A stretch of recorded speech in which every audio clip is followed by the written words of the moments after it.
Hi guys, මම අද කරන්න හදන්නේ මගේ මේ ඇක්සල් අයින් කළා ඇක්සල් එකක් දාගන්න තමයි හදන්නේ මේ මගේ ෆ්‍රන්ට් වීල් එකේ මේ ස්ටන් කරන්න මං පෙක්සයි කරන්න තමයි හදන්නේ. මේක වැදගත් වීඩියෝ එකක් වෙයි කියලා හිතලා තමයි මම මේක කරන්නේ.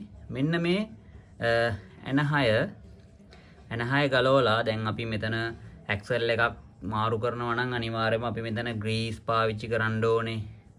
එතකොට මේක අපේ ෆ්‍රන්ට් ඩිස්ක් එකනේ.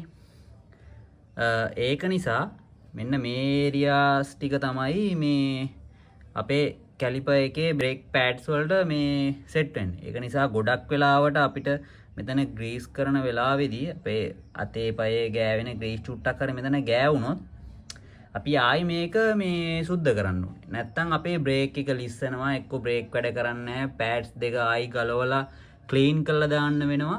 ඒක නිසා මුලින්ම මේ ලේසිම දේ තමයි මේ එන6ක් ගලවන එකනේ. මේ ඩිස් රොටා එක ගලවලා අයින් කරා ආයි හයි කරා. මුලින්ම මම කරන්නේ ඒක කරලා තමයි මම අන්තිමට මේ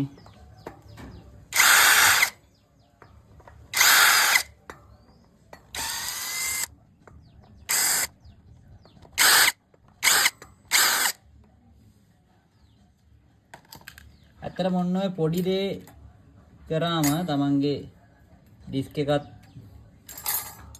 හොඳයි, ඩිස්ක් එකටත් හොඳයි, ආයි ග්‍රීස් ගෑවෙන්නෙත් නැහැ, කිසි කේස් එකක් නැහැ.